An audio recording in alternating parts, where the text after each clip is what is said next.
Je vais essayer de vous apporter quelques éléments de réponse. On vous écoute. Sur cette thématique donc, des freelances et qu'est-ce qu'ils peuvent vous apporter dans votre quotidien à l'avenir. Et pour parler des freelances, je vais d'abord, et c'est peut-être un peu original, mais commencer par faire un peu d'histoire en vous parlant un peu de l'histoire du marché du travail. Soyons dans un monde aujourd'hui où on a l'impression que tout le monde est salarié. C'est à peu près vrai, puisqu'on est à peu près 90% de salariés aujourd'hui en France. Le salariat a le monopole, mais pour autant, ce monopole, il est de plus en plus attaqué. Il est de plus en plus attaqué, et si on revient 100 ans plus tôt, eh ben finalement, le salariat, il n'était pas prépondérant. Il y a 100 ans, on appelait les travailleurs des journaliers. Les journaliers, ce sont des gens qui proposaient de leur temps en contrepartie d'une rémunération. On les appelait les journaliers parce qu'ils étaient rémunérés à la journée, un peu comme les freelances aujourd'hui. Et finalement, quand on regarde finalement qu'est-ce qui a généré l'essor du salariat, ça n'a pas été provoqué par les travailleurs, ça a été plutôt poussé par le patronat. Juste après la révolution industrielle, après le taylorisme, après le fordisme, le patronat s'est dit il faut qu'on arrive à fidéliser les ressources. Une manière de fidéliser les ressources, c'est d'avoir cette forme de possession sociale. Et à l'époque, c'était plutôt les travailleurs qui étaient contre cette forme de salariat. Donc 100 ans plus tard, c'est assez intéressant, puisqu'on vit le salariat comme étant le sacro-saint du travailleur. C'était pas comme ça il y a 100 ans, et peut-être que ce sera de moins en moins le cas dans les années qui viennent. Quelques chiffres pour vous en convaincre. Je vous ai partagé sur cette slide les chiffres français. Donc vous avez l'évolution du taux de salarisation en France. Donc depuis 1920, vous voyez qu'en 1920, le salariat, c'était que 45% des actifs. On a atteint un pic en 2015 à 92%. Et vous voyez, alors la courbe bleue, ce n'est qu'une simulation de quelqu'un qui est un peu partisan. Je promeus le freelancing. Malte, je n'ai pas introduit la société, mais on est une marketplace avec 350 000 freelances. Et pour vous, en tant que client ou prospect, on vous donne accès aux meilleurs talents indépendants du marché français européen. Et donc, ce 92%, il est intéressant de le comparer notamment outre-Atlantique. Et donc, quand on regarde ce qui se passe aux États-Unis, on peut se rendre compte qu'il y a 12% de non-salariés en France, c'est 36% aux États-Unis. Et il y a des études aux États-Unis qui montrent qu'en 2027, donc 2027 c'est demain, il y aura un worker sur deux, un travailleur sur deux qui ne sera plus salarié. Donc on voit qu'on n'aura jamais la tendance des États-Unis, mais en tout cas la tendance elle est là. Le salariat il est attaqué pour des bonnes raisons, on va y revenir, sur pourquoi le freelancing a le vent en poupe et qu'est-ce qu'ils peuvent vous apprendre pour vous au sein de chacune de vos sociétés. Alors, un deuxième parallèle, hop, je clique. Que j'aime bien partager pour introduire le freelancing, c'est un parallèle avec un sujet que vous connaissez tous, qui est le sujet de l'économie du partage dans l'industrie des biens, dans l'économie marchande. Il y a 10-15 ans, on a tous découvert l'économie du partage. Maintenant, on peut partager sa voiture, on peut partager son appartement, on peut partager beaucoup de choses. Et cette économie du partage, elle a amené un shift de l'économie de la possession à l'économie de l'usage. Encore une fois, vous possédez de moins en moins votre véhicule, vous possédez de moins en moins votre voiture. Et cette transformation, elle a amené à l'émergence de leaders aujourd'hui mondiaux que vous connaissez tous comme Uber, Airbnb et Deliveroo. Ce qui se passe finalement dans le monde du travail, si on fait ce parallèle avec l'économie du partage et la possession et l'usage, c'est exactement la même chose. C'est-à-dire que le salariat, c'est la possession sociale, donc c'est l'économie de la possession. Le freelancing, c'est l'économie du partage, c'est l'économie de l'usage, et donc c'est l'économie à la demande, qui est un peu plus jolie de parler d'usage quand on parle de travailleurs. Et donc on est en train de passer doucement de l'économie du salariat à l'économie à la demande, et on l'espère que ça permettra de faire émerger des acteurs, on l'espère mondialement connus, comme Malte que je représente aujourd'hui. Quelques chiffres avant de parler un peu de qui sont les freelances aujourd'hui et qu'est-ce qu'ils peuvent vous apprendre. C'est toujours difficile de parler du freelancing et je passe pas mal de temps à faire un peu de lobbying auprès du gouvernement notamment parce qu'aujourd'hui, ce qu'on connaît, c'est l'indépendant, on connaît moins le freelance. Et donc, quand on veut parler des freelances, on est obligé de parler des indépendants. Donc, les indépendants, il y en a 1,9 million aujourd'hui en France. On est obligé de soustraire d'abord les indépendants de l'industrie primaire, donc les fermiers, les agriculteurs, tous les gens du secteur primaire. Ensuite, on est obligé de soustraire les gens de la gig economy, donc les travailleurs, les chauffeurs Uber, Deliveroo, et ça c'est à peu près 400 000 personnes. Et on est obligé de soustraire une troisième famille qui sont les professions intellectuelles réglementées, donc les docteurs, les avocats. Et on en arrive enfin au marché qui nous intéresse et au sujet de la keynote qui est les freelances. Et donc en France, aujourd'hui, il y a à peu près 600 000 freelances. Et donc la meilleure définition qu'on peut donner à un freelance, c'est que c'est un chef d'entreprise qui est son propre chef d'entreprise, souvent auto-entrepreneur, qui exerce des prestations intellectuelles sur un vertical qui n'est pas réglementé. C'est la population de travailleurs qui est le plus crue depuis 10 ans. Vous voyez, plus 90%, donc le chiffre a quasiment fait x2 depuis 2010. Et si un chiffre plutôt interne à Malte, depuis la fin du Covid, on a vu une accélération des primo-accédants, c'est-à-dire des gens qui sont pour la première fois freelance, de 50%, avec quelques petites nuances qui sont intéressantes à noter. Avant le Covid, le freelancing, j'ai envie de dire, c'était essentiellement dans le monde de la tech et du digital, plutôt 30-45 ans. Après le Covid, on voit énormément de fonctions support, des juristes, des financiers, des ressources humaines. Toutes les fonctions se sentent éligibles à devenir indépendants, qui explique une bonne partie des 50%. Et la pyramide des âges est aussi en train de se transformer. On voit de plus en plus de seniors basculer dans le freelancing. Et on voit, et ça aussi c'est plus étonnant, et à mon avis c'est un effet sociétal que vous devez tous toucher du doigt avec des gens proches de vous. On voit des gens qui sortent d'études, des gens qui sortent de bonnes écoles de commerce, 23 ans, qui disent « mais j'ai pas envie d'être salarié ». Et ça, c'est complètement nouveau, ça n'existait pas il y a 2 ans. Alors, la cartographie du freelance, c'est quelqu'un qui, en moyenne, aujourd'hui en France, a fait 10 ans de salariat auparavant. Pour devenir freelance, il faut avoir de l'expertise. La meilleure manière d'avoir de l'expertise, c'est d'être salarié. Et 83% des clients qu'on interroge sur pourquoi est-ce qu'ils vont travailler avec des freelances vont mettre en avant l'expertise et leurs compétences de pointe. 84% d'entre eux souhaitent garder leur statut. Ça, c'est aussi important parce que quand on interroge les freelances, donc il n'y en a que 16% qui aimeraient bien retrouver un CDI. 84% d'entre eux disent « moi, surtout pas, j'ai envie de rester indépendant ». Et quand on leur demande finalement pourquoi vous voulez rester freelance et pas reprendre le sacro-saint CDI, ils vont mettre en avant la liberté au sens large. Donc ce qu'on met derrière le mot liberté, c'est où, quand, comment et avec qui travailler. Et les 4 notions sont importantes. Donc le où, c'est mon lieu de villégiature. Le quand, je choisis quand est-ce que je suis opérationnel et quand est-ce que j'ai envie d'avoir du temps pour moi. Le comment, c'est cette fameuse hybridation et cette capacité à travailler à distance, en home office. Et là, j'aime bien dire souvent, les freelances travaillent comme les entreprises de demain. Les freelances, ils ont commencé le home office bien avant le Covid. Donc, on a des populations qui sont très avant-gardistes là-dessus. Et le avec qui est souvent un élément très différenciant qui fait que beaucoup de gens très talentueux dans les entreprises traditionnelles, dans les acteurs de professional services, préfèrent être indépendants parce qu'ils peuvent choisir leurs clients. Quand vous êtes aujourd'hui salarié d'un grand nom d'acteurs de professional services, très souvent on dit vous allez travailler pour une banque à la Défense et puis c'est comme ça et le projet ce sera celui-là. Le freelance, il apprécie pouvoir choisir son client et de temps en temps dire non à un client. J'avance un tout petit peu, et quand on interroge aujourd'hui certains de nos clients, on voit qu'il y a diverses raisons qui les poussent à accélérer sur le freelancing.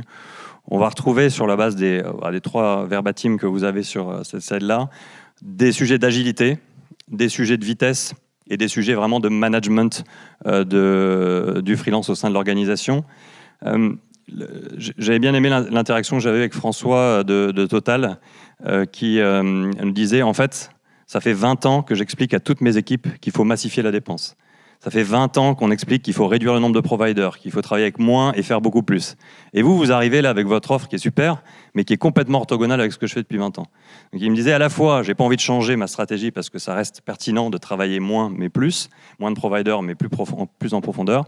Et en même temps, il faut absolument que j'embrasse votre modernité parce que je sais que les meilleurs talents, les plus pointus, je les trouverai davantage chez vous que chez les acteurs traditionnels.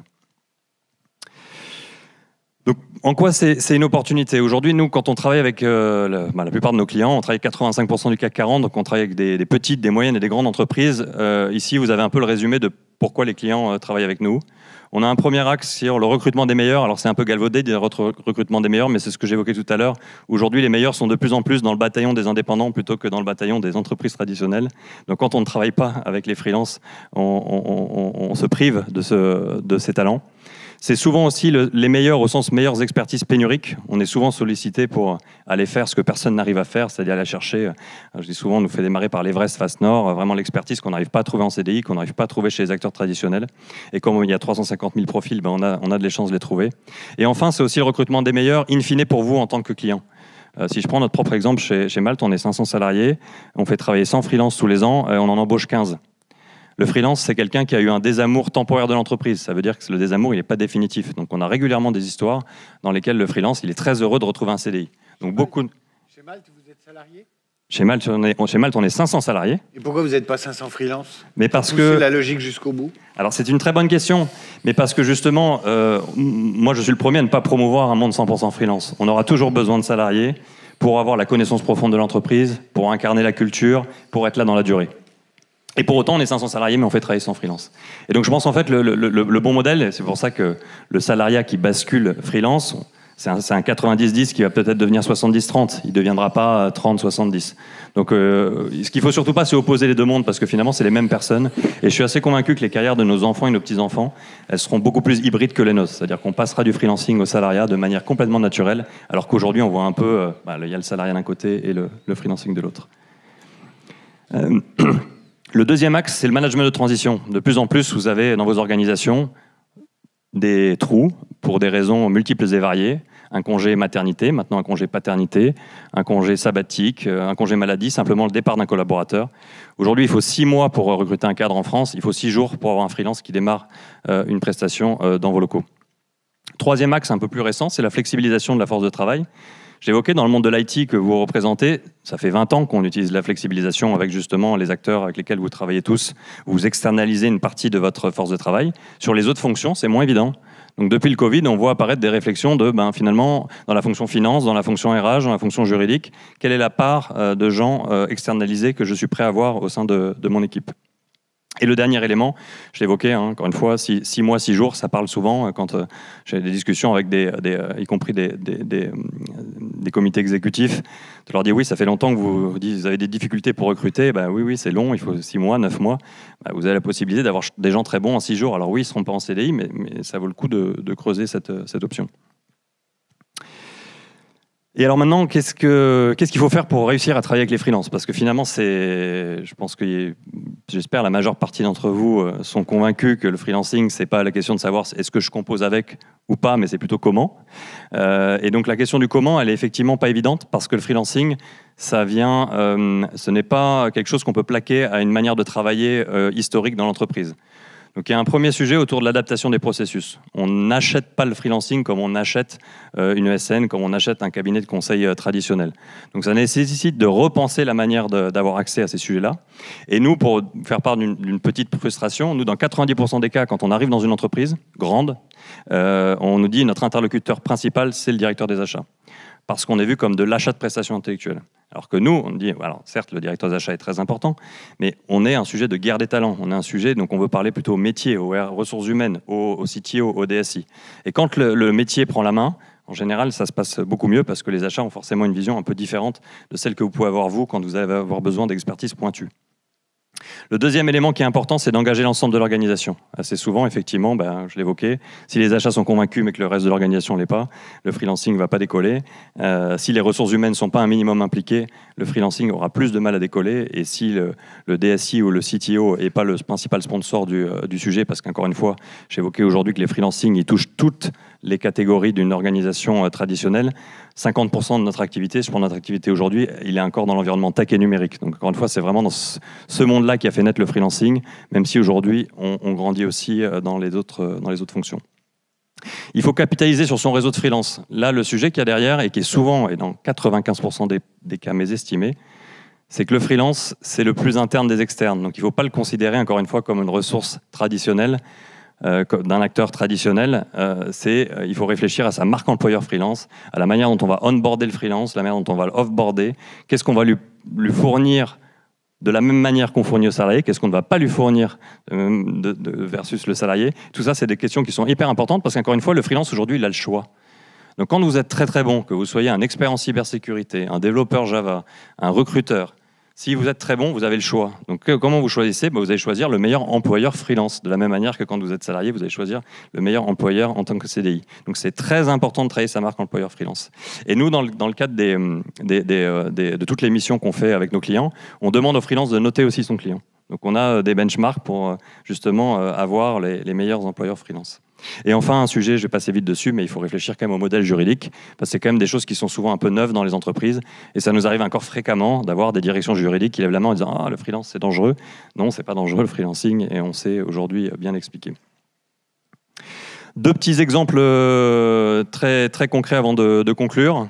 Ça, c'est un exemple avec un compte du CAC 40 qui nous a demandé son big why du développement du freelancing, c'était la réduction des coûts. Alors, je ne dis pas que c'est l'axe qu'il faut prendre systématiquement, ce n'est pas l'axe qu'on promeut le premier, c'est plutôt d'aller chercher les compétences les plus pointues. Et donc, en fait, son sujet, c'était de nous dire, on va déporter des flux qu'on a aujourd'hui avec des acteurs traditionnels, je ne donnerai pas les noms, mais plutôt des grands noms, et on va déporter du flux vers du flux de freelancing. Et donc, on a regardé, ligne à ligne, finalement, quelles économies on pouvait réussir à faire. Ce qui est important dans le tableau, plutôt que de regarder les chiffres un à un, c'est plutôt que de voir dans le freelancing, dans une logique de cost savings, c'est souvent très pertinent pour les profils relativement juniors, parfois moins pertinent pour les profils seniors. Mais ce que je dis souvent à mes clients, c'est que oui, le coût est peut-être pas plus intéressant, mais comme la personne, elle est bien plus compétente, et effectivement, elle va vous apporter bien plus de valeur, et ça ne va pas apparaître dans la grille d'achat du directeur des achats. Et enfin, le dernier sujet, je l'évoquais tout à l'heure, c'est qu'il faut embarquer tout le monde, il faut embarquer toute l'organisation, et finalement, le freelancing, c'est un sujet qui transcende l'organisation. Donc, les cas pour lesquels le déploiement a été le plus facilité, c'est les cas où on avait quasiment toutes ces personnes-là autour de la table. Donc, bien entendu, il faut à un moment donné avoir la direction des achats, parce que normalement, il faut bien contractualiser et avoir, on va dire, le droit de jouer au sein de l'organisation. Mais il faut avoir le buy-in des ressources humaines. Encore une fois, on considère qu'on a un sujet éminemment ressources humaines. Je donne un autre exemple. Il y a 10 jours, j'étais dans le bureau d'un DRH d'une boîte du CAC 40 dans le luxe et la cosmétique. Et il nous disait de recruter des CDI ou un freelance. Je veux juste recruter le meilleur sur le marché. Je trouve que c'est une approche assez moderne, assez unique, parce que c'est la première fois que j'entendais ça, un DRH qui disait « mais moi, que vous me trouviez un CDI ou un freelance, je veux le meilleur en fait ». Finalement, l'enjeu contractuel, il est assez faible, parce qu'en plus, les études montrent qu'assez souvent, le freelance, il est plus engagé que le salarié moyen. Il y a des salariés très engagés, mais quand on regarde les études sur les engagements, le freelance, c'est un missionnaire, il joue sa réputation à chaque fois, et donc il a besoin de réussir au sein de chacune des missions qu'il va réaliser. Missionnaire ou mercenaire ? Missionnaire, justement. En fait, le mercenaire, alors bien sûr, c'est comme tout, il y a des salariés mercenaires, il y a des freelances mercenaires. Mais le mercenaire, il ne peut pas vivre très longtemps, parce que sur ce système où vous êtes noté à chaque fois et qu'il y a des recommandations de vos clients, le mercenaire qui, au bout de 3 semaines de mission, va partir parce qu'il a trouvé mieux, ça va se savoir et il ne tiendra pas forcément très longtemps. Donc voilà, j'en arrive au bout. Je vois qu'il reste encore un petit peu de temps, mais il fallait garder un petit peu de temps potentiellement pour les questions-réponses. Donc merci à tous. Alexandre Fréty, de chez Malte. Qui veut poser une petite question ou une grosse question, hein?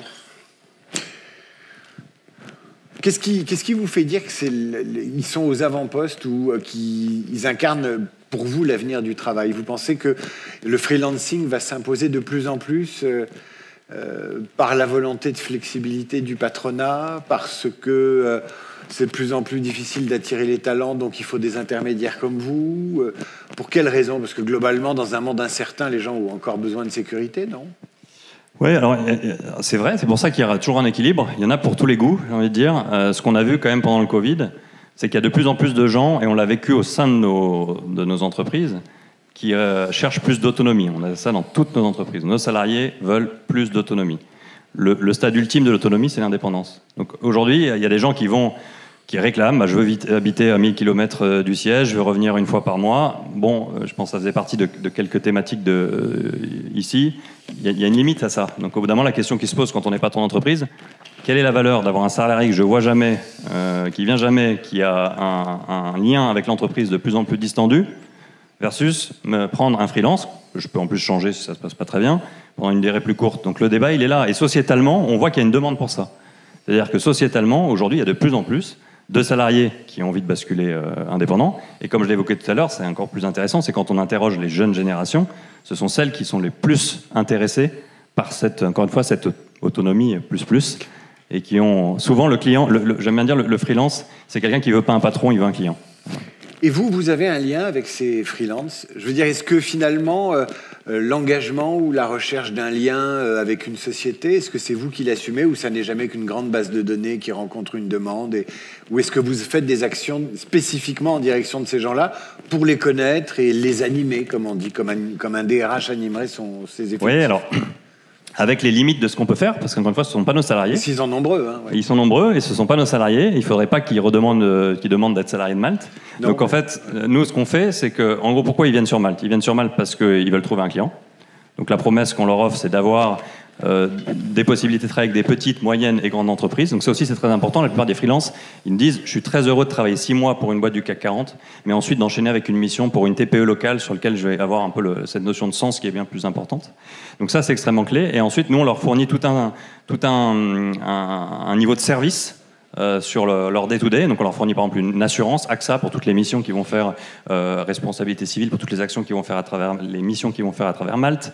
On a une solution de factoring, ça veut dire que le freelance qui va travailler avec Malte, on va le payer tout de suite à la fin du mission, alors que le donneur d'ordre va nous payer à 60 jours. Donc quand on a tout un écosystème comme ça, qui fait que le freelance, il va voir qu'il a beaucoup plus d'avantages de travailler via nous qu'à l'extérieur. On a un tiers de confiance, on l'aide aussi s'il y a un souci avec son client. On a une question aussi. Ça marche? Oui, il y a une question. Bonjour Alexandre. Je voulais simplement savoir, dans ce métier qui est un métier de mise en relation et un métier de production de confiance, comment la tech vous aide à assurer cette maîtrise de la qualité et cette maîtrise de la relation de confiance? Oui, très bonne question. Alors, j'ai assez peu parlé de nous, mais Malte, à l'origine, 2013, les fondateurs font le constat qu'il n'y a pas d'offre pour trouver des freelances de qualité. Et surtout avec une volonté d'être très product-centric. Donc aujourd'hui, sur Malte, la tech, elle nous aide. D'ailleurs, je vous invite tous à aller sur www.malte.fr, c'est très facile, hein, vous pouvez faire une recherche de façon totalement autonome, taper un type de profil, une ville, et vous allez voir apparaître les profils un peu comme sur Airbnb. Et ensuite, là où la technologie nous aide, c'est que 100% du processus entre le client et le freelance est digitalisé. C'est-à-dire que la recherche côté client, elle est digitalisée. On a un algorithme d'intelligence artificielle qui va permettre, sur la base de votre brief, vous allez dire j'ai besoin d'un expert cybersécurité pendant 6 mois, basé à Versailles, et je veux qu'il soit présent sur mon siège 2 jours par semaine. Sur la base de ce brief, on va faire matcher l'ensemble des profils qui correspondent à ce brief-là, et totalement, on va dire, digitalisé, on va demander à l'ensemble de ces freelances s'ils sont bien intéressés par la mission, ils sont disponibles. Donc ce qui nous permet en 24 heures de récupérer tous les freelances disponibles. Et ensuite, on a une intervention humaine qui va permettre de sélectionner les meilleurs profils pour vous. Donc en fait, la tech, elle nous gère 90% de la chaîne de valeur. Et derrière, tout le paiement est aussi processé au sein de la plateforme, la notation réciproque. Et donc en fait, il y a la tech, on veut dire, c'est une bonne partie de la proposition de valeur de l'entreprise. Et ce qui nous permet du coup d'avoir des commissions aussi plus réduites. Philippe, il y a une question aussi, non? Alors, une dernière question, parce qu'on est à 20 minutes de retard déjà. Dernière question. Bonjour Alexandre, Catherine Joyeux de la Banque de France. J'avais une question, parce que nous, on est plutôt dans une tendance où on réinternalise les fonctions sensibles. C'est-à-dire qu'on a besoin de capter au sein de l'entreprise la connaissance. Et j'ai l'impression que c'est 2 mondes différents. 2 mondes différents nous, on est dans une démarche de réinternaliser les fonctions sensibles. Alors, pour moi, c'est l'expertise. Hein. Et là, la démarche, elle est plutôt à l'inverse. Alors j'ai envie de dire oui et non. On a énormément de cas clients qui nous utilisent pour réinternaliser. En fait, le point de départ, souvent, c'est j'externalisais 100% à Capgemini, Accenture, enfin des grands noms. Et quand on externalise à un provider, on a perdu la connaissance en interne. Quand on a des freelances, on est obligé de les manager, on est obligé d'avoir l'expertise en interne. Donc on a énormément de clients qui, en fait, assez bizarrement, et c'est contre-intuitif, je veux bien l'entendre, qui utilisent le freelancing pour internaliser, parce qu'ils gardent le management et on va dire la connaissance cœur, mais ils vont quand même utiliser cette flexibilité et cette force de frappe. Donc en tout cas, c'est pas antinomique le fait de vouloir internaliser et de faire appel au freelancing. Je vous rejoins sur une chose, je pense que, et j'ai ces discussions avec beaucoup de DSI, il y a beaucoup de DSI qui ont trop externalisé et qui ont plus le savoir-faire en interne. Donc le mix, la meilleure manière de le gérer, c'est avec des freelances, parce que les freelances, vous pouvez maîtriser ce que vous leur donnez et ce que vous gardez en interne. Merci Alexandre. Merci.